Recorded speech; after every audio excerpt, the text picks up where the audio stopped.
많은 선지자들이 하나님의 말씀을 외쳤지만은 그 중에서 16명의 선지자가 선포한 말씀만이 성경으로 기록이 되었습니다. 그 성경을 우리는 선지서라 그렇게 말을 하죠. 오늘 읽은 미가서 말씀도 그 16명의 선지자 중에 한 말씀이라 그렇게 보시면 됩니다. 미가 선지자는 지금부터 2800여 년 전에 태어나서 25살에 선지자로 부름을 받았는데 당시 그의 직업은 농부였습니다. 하나님이 얼마나 답답하고 급했으면 그 농부를 부르셨을까 하는 마음을 먼저 가져봅니다. 그 당시 이스라엘은 우리처럼 남북 분단 중이었고 동족 간의 전쟁이 자주 일어났습니다. 그러다 보니까 두 나라 모두 다 국력은 점점 쇠퇴해지고 결국 북쪽 이스라엘은 아수르에서 나라가 망하고 맙니다. 이 사실을 안 남쪽의 왕 아하스 왕은 아수르에게 조공을 바쳐서 이임을 못 먹고자 그런 외교 정책을 씁니다. 외교는 그렇잖아요. 내가 받는 게 있으면 반드시 주는 게 있어야 됩니다. 무역도 그렇습니다. 내가 물건을 팔았으면 그 나라 물건을 사와야 공정무역이 됩니다. 이 때문에 아수르가 남유대를 보호하는 대신 유대는 아수르의 말을 들어야 되는데 바로 아수르의 신을 수입해서 그 신을 섬기게 됩니다. 예루살렘 성전과 온 나라 온 땅에 아수르 신이 바로 우상을 세워지고 그러다 보니까 하나님 신앙은 점점 쇠퇴해지고 온 나라가 우상에 빠지게 되었습니다. 여러분, 우상이 백성의 정신문화를 지배하게 되면 어떤 문제가 생기는지 아십니까? 제일 먼저 도덕이 무너집니다. 그리고 도덕이 무너지니까 사회 질서가 붕괴가 됩니다. 그뿐 아니라 동시에 부정과 부패가 만연해지고 백성 간에는 불신과 배반과 거짓이 일상이 됩니다. 지금 우리 사회가 이렇게 된 것은 바로 여호와 신앙이 사라졌기 때문이라 그렇게 보시면 됩니다. 그 대신 우상 문화, 즉 물질 문화, 만물의 문화가 이 땅을 지배하기 때문에 지금 우리 사회가 이렇게 퇴락했다 이렇게 보시면 됩니다. 이 위기 때에 하나님께서는 바로 농부인 미가를 부르셨습니다. 왜 농부일까? 이스라엘의 유능한 지식인들, 전문가들, 종교인 많았는데 왜 그를 불렀을까? 이유는 한 가지일 겁니다. 모든 지도자들이 다 이렇게 사리사욕에 빠져서 부정부패 누리 멀었기 때문에 주의 말씀을 제대로 전할 자가 없었기 때문에 그는 순수한 농부인 미가를 그렇게 부르셨다. 그렇게 볼 수가 있습니다. 여기서 잠깐 우리가 생각할 것은 예언의 이야기입니다. 우리 예언 그러면 우리가 보통 생각할 때 무슨 점쟁이가 우리의 미래를 점쳐주는 것을 예언이라 얘기하는데 그렇지 않습니다. 예언은요, 바로 하나님 말씀을 통틀어서 예언이라 그렇게 말을 합니다. 지금 이 시대에 어떻게 하는 것이 우리가 살 길인가 하는 것을 주시는 말씀이 바로 예언이요, 그것이 묵시입니다. 교우 중에는 예언을 좋아하는 교인들이 있는데 그분들은 기도원에 자주 찾아가고 또 예언 은사를 받은 사람에게 찾아가서 내 미래를 묻는데 그것은 예언이 아닙니다. 예언은 바로 우리의 미래를 알려주는 쪽집게 점쟁이가 아니라 지금 이 상황 속에서 우리가 어떻게 하는 것이 살 길인가를 주시는 하나님의 말씀이 바로 예언이 되는 겁니다. 그러므로 예언은 점쟁이가 알려주는 앞날에 대한 얘기가 아니라는 것을 꼭 기억하시기 바랍니다. 오늘 이 미가 선지자가 선포한 예언이 바로 이것입니다. 딱 세 가지인데요. 지금 우리나라가 위기에 처한 것은 국력이 약해서도 아니다. 경제가 어려워서도 아니다. 문제는 뭐냐? 우리가 하나님을 버리고 우상을 섬기는 바람에 바로 이것이 이 나라가 이렇게 어려워진 이유다. 그러므로 빨리 여호와 신앙을 회복하고 죽기로 돌아가는 것이 우리가 살 길이다. 이렇게 예언을 선포합니다. 여러분 맞습니다. 이 당시 남쪽 유대는요, 모산 나라가 아니었어요. 국력이 강했습니다. 경제도 아주 발달한 나라였습니다.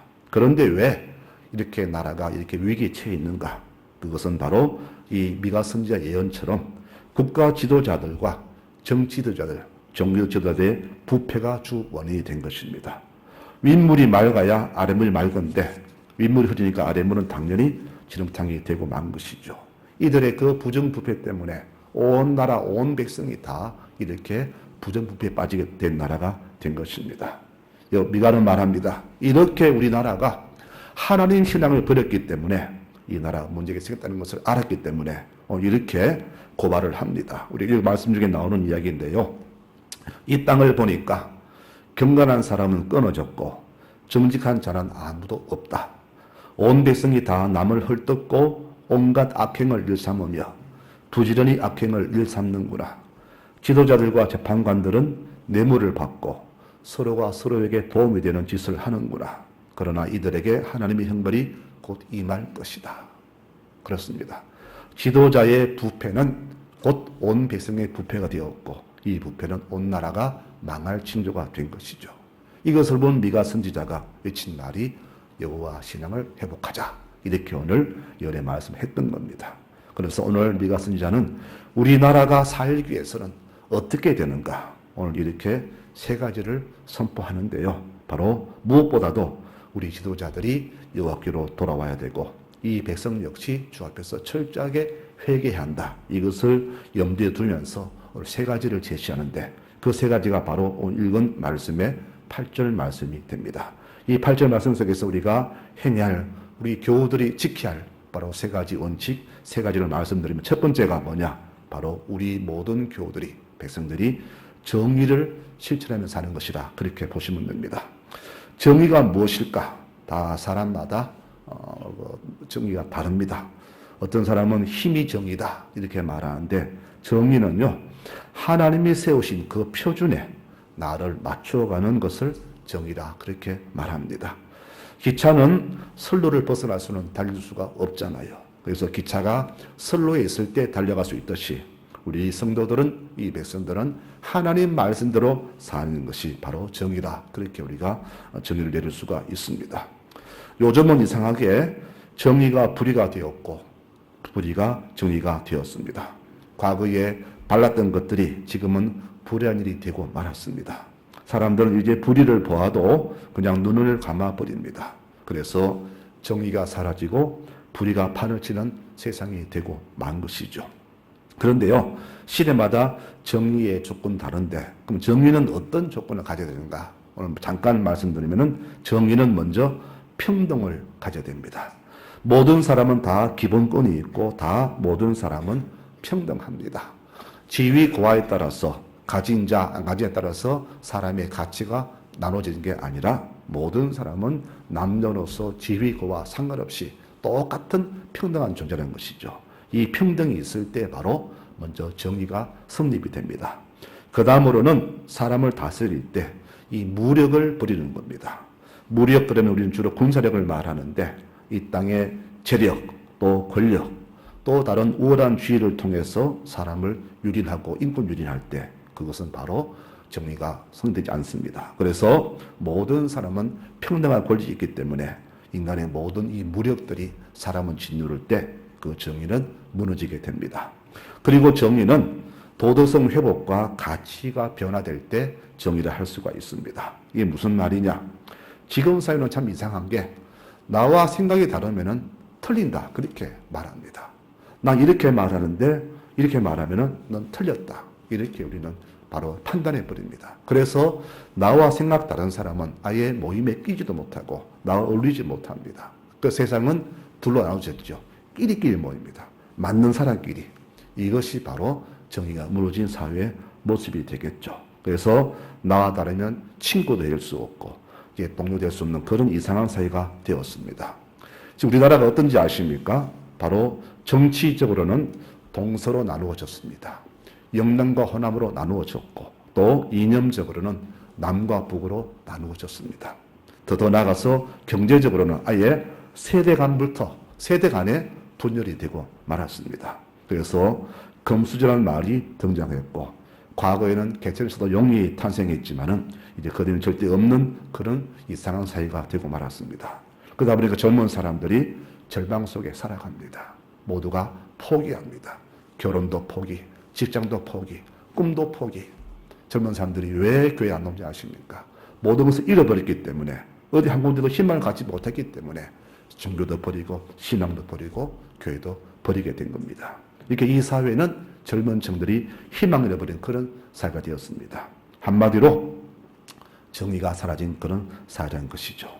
조선시대 음서제도처럼 출생부터 그 신분이 벌써 나눠지는 그런 시대가 되고 말았다는 겁니다. 이다 보니까 보호된 저로서는 정말로 걱정이 많습니다. 아마 모든 부모가 다 그렇겠죠. 내 자녀들이 앞으로 어떻게 살아갈 수 있을까? 어떻게 저들이 험한 세상을 헤쳐나갈 수 있을까? 그런 걱정이 머리를 떠나지 않을 겁니다. 저뿐 아니라 모든 부모는 다 저와 똑같은 생각을 할 겁니다. 그래서 한 것이 무엇이냐?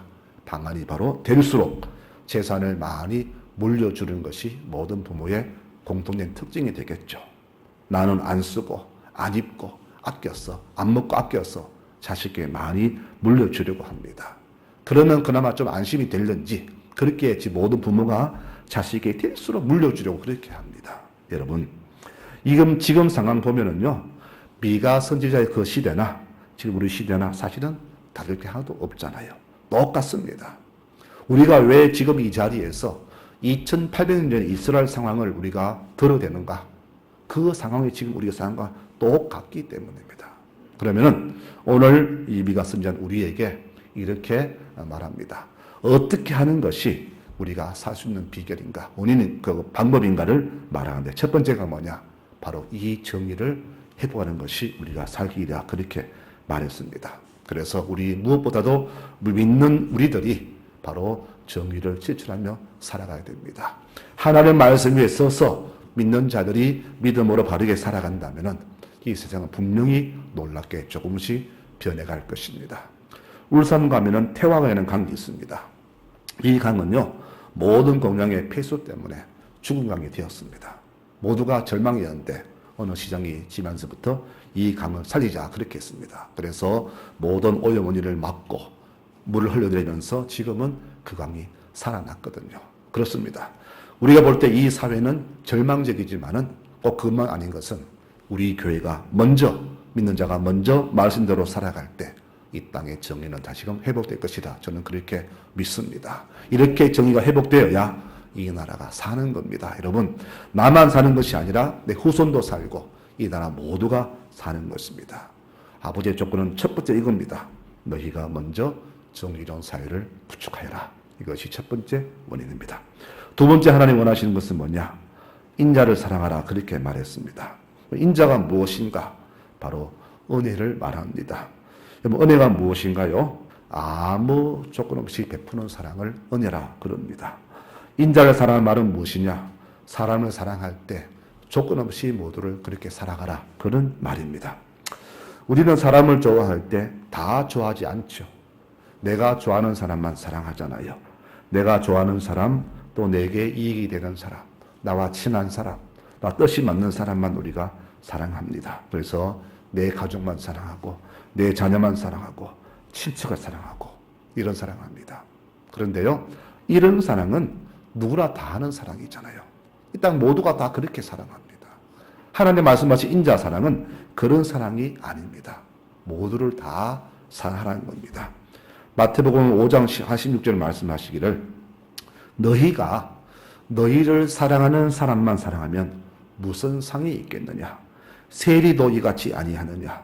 또 너희가 너희 형제만 문안하면 남보다 다른 것이 무엇이냐? 이방의 사람도 그같이 하지 않느냐 하면서 이런 우리의 이기적인 사랑을 주께서 책망하셨습니다. 우리의 사랑은 세상과 분명히 달라야 됩니다. 믿는 자의 사랑은 세상과 달라야 됩니다. 내가 무언가 받았기 때문에 주고 안 받았으면 안 베푸는 그런 사랑이 아니라 받지 못했어도 내가 은혜 받지 못했어도 내가 받은 사랑이 크기 때문에 그것을 무조건 조건 없이 베풀고 나눠주는 사랑, 바로 이런 사랑이 바로 성도가 할 사랑이고 이 사랑이 오늘 인자 사랑이라 그렇게 말할 수 있는 겁니다. 성도 여러분, 은혜는요 조건 없는 사랑을 말합니다. 내가 하나님께 은혜를 그냥 받았잖아요. 내가 어떤 조건이 있어서 받은 사랑이 아니잖아요. 나는 죽을 죄인이고 사랑받지 못할 죄인인데 하나님께는 그냥 은혜를 주셨잖아요. 그저 주셨잖아요. 그러니 너도 그냥 베풀어라. 바로 이게 바로 하나님 뜻이 인자 사랑입니다. 내가 갚을 수 없는 일반 달란트를 빚졌는데 주인은 불쌍히 보시고 내 모든 일반 달란트를 그냥 탕감해 주셨어요. 그럼 우리는 어떻게 됩니까? 내게 빚진 100데나리온 죄를 용서해 줘야 되잖아요. 네가 거저 받았으니까 너도 거저 주는 것이 맞지 않느냐. 이게 바로 하나님 바라시는 인자 사랑입니다. 여러분, 그 지금 세상 그렇지 않잖아요. 꼭 주고 받잖아요. 안 받았으면 안 주고 안 주면 안 받고 이런 세상이 되었어요. 이런 세상이니까 백성 간에 이웃 간에 반목과 질시가 생기고 사랑과 믿음과 신뢰가 무너지게 된 겁니다. 오늘 주께서 말씀하십니다. 너희가 살려면은 이 조건 없는 사랑을 마음껏 베풀며 살아라. 세상이 내 가방을 잠그고 지갑을 잠그더라도 믿는 자들은 우리부터 지갑을 열고 마음을 열어야 됩니다. 이것이 바로 하나님께서 바라시는 두 번째 조건인데 이렇게 하는 것이 바로 이 땅에 사는 비결이라 그렇게 말씀하셨습니다. 두 개 말씀드렸습니다. 정의롭게 살아야 됩니다. 그리고 이웃을 조건 없이 항상 사랑하며 살아가야 됩니다. 두 가지를 말씀드렸어요. 마지막 세 번째는요. 제일 중요한 건데 우리의 인생을 겸손하게 주님과 동행하며 사는 것이 우리가 살 길이라 그렇게 말합니다. 하나님은 겸손한 자에게 은혜를 베푸실 뿐 아니라 그 영혼과 육신을 다시금 회복시켜 주십니다. 겸손한 사람은 어떤 사람이냐? 자기 자신을 제대로 아는 사람이에요. 나는 부족한 사람이다. 나는 정말로 죄인이다. 바울처럼 나는 죄인 중에 괴수라는 것을 아는 사람이 바로 겸손한 사람입니다. 이런 겸손한 사람은 항상 자기의 죄인됨을 알고 늘 주 앞에 무릎 꿇어 통해 자복하는 그런 모습을 보입니다. 죄가 어떻게 시작되었을까? 바로 묻는다면은 우리의 교만 때문에 죄가 시작이 되었습니다. 분명히 금미하셨음에도 불구하고 선악과를 먹은 아담의 행동은 내가 이것을 먹음으로써 하나님과 똑같아진다는 그런 교만 때문에 바로 금기를 어겼고 그 때문에 죄가 우리에게 주어진 것이죠. 이렇게 교만한 사람은 자기의 죄를 인정하지 않습니다. 여러분, 교만한 사람은 절대 자기 변명하지 남에게 책임지우지 내가 잘못했다 말하지 않습니다. 그래서 어떤 일에 있어서 나의 죄가 내가 잘못했다고 인정한 사람은 겸손한 사람이에요. 그러나 끝까지 자기 잘못을 우기는 사람은 정말로 교만한 사람입니다. 자, 아담이 뭐라 합니까? 하나님 주신 저 여자 때문에 내가 이렇게 죄 지었습니다. 하울을 안 주셨다면 나는 죄 안 지었을 겁니다 하면서 모든 죄의 책임을 하나님께 돌려버리잖아요. 사울은 어땠습니까? 지 아까운 전리품을 버리기 아까워서 주님께 드리려고 좋은 거 남겨뒀습니다. 주님, 그러니 내 죄가 아닙니다. 그리고 저는 저 백성들이 이것을 놔두자고 해서 할 수 없이 저들 뜻대로 놔두었습니다. 제 죄가 아닙니다. 백성들이 책임져야 됩니다 하면서 책임을 회피하잖아요.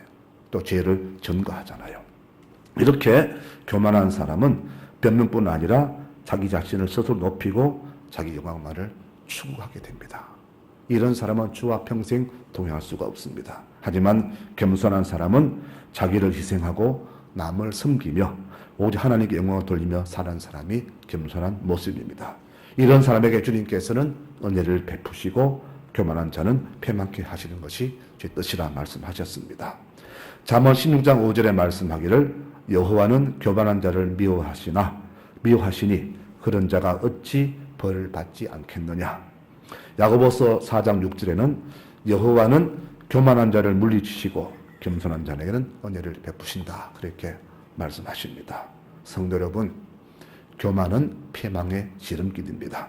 잠언 16장 말씀에 교만은 패망의 선봉이라 그렇게 말씀하셨습니다. 여러분, 교만이 죄의 근본이고 교만이 나의 넘어짐의 앞잡이고 교만이 이 땅을 황폐케 하는 가장 근본됨을 기억하시면서 내가 지금 이 시간 버려야 할 것이 무엇인가 깊이 묵상하면서 내게 이런 교만한 날이 있다면 빨리 내려놓고 버리고 치우는 그런 우리의 결단이 있어야 될 것입니다. 다윗이 얼마나 겸손한 사람입니까? 하나님께서는 다윗을 보시면서 정말 내 마음에 든다라고 그렇게 인정하셨어요. 그런데 이 겸손한 다윗이 어느 날 마음속에 교만이 들었습니다. 내 군대가 얼마나 될까? 그는 국방력을 개수했습니다. 이것은 무엇이냐? 지금까지 하나님이 이렇게 이스라엘 도와주셨는데 다윗이 하나님이 아니라 내 힘으로 이 나라를 지켜왔다는 그런 교만한 마음이죠. 이 때문에 진노를 받아서 3일 만에 백성 7만 명이 죽는 그런 비극을 당하게 됩니다. 늦게 깨달은 다윗은 이렇게 기도하죠. 하나님, 이 백성은 아무 죄도 없습니다. 모든 것이 제 잘못이니 나와 내 집을 치시고 이 백성은 용서해 주십시오라고 기도하잖아요. 바로 다시금 겸손의 모드로 자신을 바꿉니다. 이렇게 교만은 자기의 마음을 다스리지 못해서 기인합니다. 사실 우리가 제일 다스리기 힘든 것이 우리의 마음이잖아요. 그러나 자기의 마음을 못 다스리면은 그것이 곧 나의 패망된다는 것을 우리는 분명히 기억해야 됩니다. 그래서 신앙생활은 무엇이냐? 항상 나의 이 모습을 항상 겸손한 자세를 유지하는 것. 항상 내 마음을 통제하도록 항상 자신을 낮추는 그런 자세가 바로 겸손한 신앙생활이고 또 나의 모든 삶의 결정권까지도 주님께 맡기는 것이 바로 우리 신앙생활의 기본 모습이 된다는 것입니다. 오늘 세 개를 말씀드렸습니다. 첫째는 우리 성도들이 정의롭게 사는 것이고 두 번째는 모든 사람을 조건 없이 사랑하는 것이고 세 번째는 이렇게 겸손한 자세로 하나님과 평생을 동행하는 것. 이 세 가지를 오늘 우리에게 요구 조건으로 말씀하셨습니다.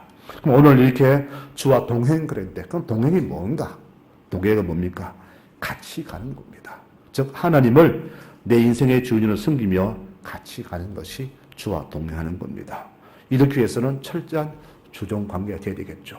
하나님은 주인이시고 나는 하나님의 종입니다. 이런 관계를 절대 우리는 무너뜨리면 안 됩니다. 이런 관계가 되어야만이 주와 평생 동행할 수가 있다는 것이죠. 항상 주의 말씀에 귀를 기울이고 그 말씀대로 순종하는 자세, 이것이 바로 주와 동행하는 우리의 자세가 될 것입니다. 또 하나 더 추가한다면은 내가 무슨 계획이 있어도 먼저 행동 전에 하나님께 여쭙는 것이 바로 동행입니다. 우리는 이것을 기도라고 하고 또 내 뜻을 먼저 묻고 명령 기다리는 것이 바로 기도요 우리의 순종의 동행이 된다는 것입니다. 그래서 올바른 종의 자세는 내 뜻, 내 이익이 아니라 오직 하나님께 영광되는 모습 사는 것이 올바른 종의 자세. 바로 이 자세가 바로 하나님과 동행하는 우리의 모습이 됩니다. 오늘 말씀을 종합하자면 세 가지입니다. 정의를 실천하고 사람을 사랑하며 하나님과 그 말씀대로 사는 것. 이 세 가지가 이 나라 민족이 사는 유일한 비결임을 우리에게 말씀하십니다. 그래서 오늘 읽은 이 6장 8절 말씀을 제가 다른 성경을 읽어드릴 테니까 잘 들어보시기 바랍니다. 사람아, 여호와께서 무엇을 좋아하시는지 무엇을 원하시는지 들어서 알고 있지 않느냐? 정의를 실천하는 일, 온 힘을 다해 그 은혜에 보답하는 일, 또 평생을 늘 조심스럽게 하나님과 함께 살아가는 일, 이 일밖에 무엇이 더 있겠느냐? 이렇게 우리에게 말씀하셨습니다. 여러분, 저는 이순신이라는 그 사람을 참 좋아합니다. 이분을 주제로 한 영화가 참 많거든요. 제가 본 드라마 중에 다 보셨겠지만 불멸의 이순신이라는 그런 드라마가 있었습니다. 요즘 다시 재방송하던데 그 중에서 제가 이런 대목을 기억합니다. 이때 충무공이 8번 싸워서 다 이기자 그때부터 일본군은 조선수군을 이기기 위해서 온갖 연구를 다 합니다. 이순신의 약점이 무엇일까? 그들은 온갖 방면으로 연구를 합니다. 더불어 이순신도 내 전략이 다 드러났기 때문에 새로운 전략을 세워야 했습니다. 그런데 참 전략이 없습니다. 이때 이순신이 스스로 자신에게 이렇게 독백합니다. 내가 지금까지 적을 이긴 것은 적을 잘 알았기 때문이다. 이제는 적도 나를 이기기 위해서 나를 많이 알려고 할 것이다. 그래서 나는 자주 적의 입장에서 나를 살펴본다. 이렇게 말했습니다. 자, 내가 나에게 적이 되어서 나를 바라볼 때 나의 약점이 무엇인가를 알게 되고 약점을 내가 메운다면 적을 이길 수 있을 것이다. 이런 독백을 하는 것을 보았습니다. 물론 이 말은 그 작가의 말이겠죠. 그런데요, 이 말을 곱씹어 보았습니다. 내가 나를 바라볼 때에 늘 나는 괜찮은 사람이야. 나는 좋은 사람이야. 나 같은 사람 없어. 이렇게 스스로 자기를 자화자찬한다면 우리는 겸손 모드에 들어가지 못합니다. 그러나 냉정하게 나를 바라보면서 나는 이런 사람이구나. 자신을 똑바로 깨닫는다면 오늘 정말 주님이 원하시는 온전한 신앙의 모습을 갖추지 않겠습니까? 말씀을 맺고자 합니다.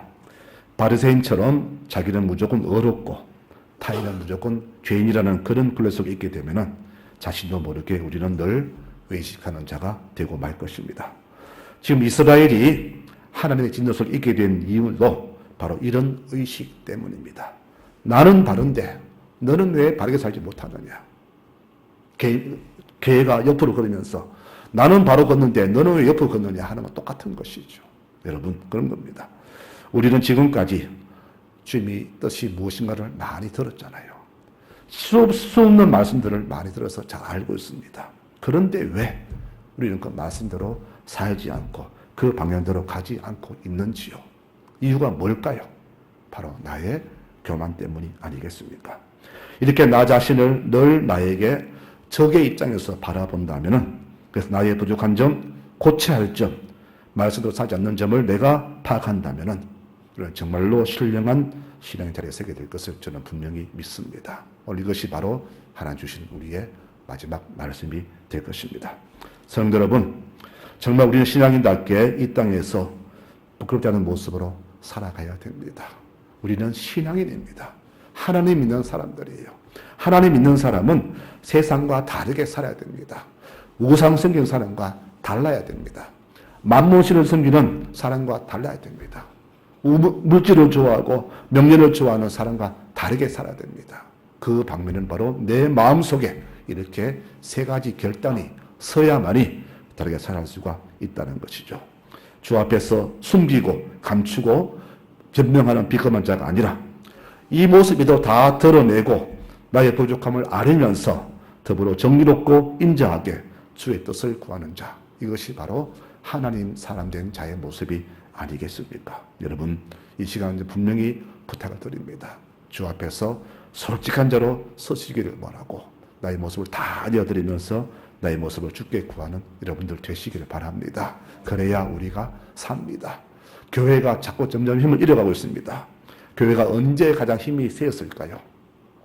로마 황제에서 로마 국교로 교회가 기독교가 침령이 선포가 되고 교회가 힘을 얻고 권력자가 교회에 들어오고 교회에 물질이 많아졌을 때 교회가 힘을 얻었을까요?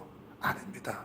우리 교회는 그때가 가장 암흑이었다, 그렇게 말합니다. 그럼 교회가 언제 가장 힘이 있을까? 바로 교회가 약할 때, 세상에서 절망할 때, 하나님 외에는 다른 대안이 없다라고 느껴질 때, 절실히 깨달을 때, 그때 교회가 가장 힘이 있는 겁니다. 여러분, 내 배가 부르고 물질이 많아지고 편해질 때 내 삶이 그것이 행복한 삶이 아니잖아. 돌아보니 고생할 때 힘들었고 배고팠지만은 살려고 애를 쓰고 주를 따라 살려고 애쓰고 믿음대로 주를 바라보고 새벽 깨워 기도하며 무릎 꿇을 때, 그때가 가장 아름다운 모습이 아니었습니까? 바로 이것이 바로 교회의 모습이듯이 우리가 지금의 풍요, 편안함을 찬양할 것이 아니라 과거 나의 모습 돌아보면서 그때는 힘들었고 눈물로밖에 없었고 앞이 보이지 않았지만 하나님이 계셨기 때문에 주만 바라보았던 그 시절, 그것을 돌아가는 것이 바로 내가 회복되고 교회 회복되고 이 나라 회복되는 유일한 비결이 아니냐, 이 말입니다. 여러분, 다시금 과거로 돌아가십시다. 힘들었던 그 시절, 배고팠던 그 시절, 어려웠던 그 시절로 돌아가서 그때 주를 붙들었던, 주만 바라봤던 그런 심령으로 주께 나아갈 때 바로 그것이 이 땅을 다시금 살리는 유일한 우리의 비결이 될 것입니다. 우리 남은 세계가 길진 않지만은 남은 생애를 우리가 살아갈 때 이렇게 살아가는 우리 모든 교우들이 되었으면 참 좋겠습니다.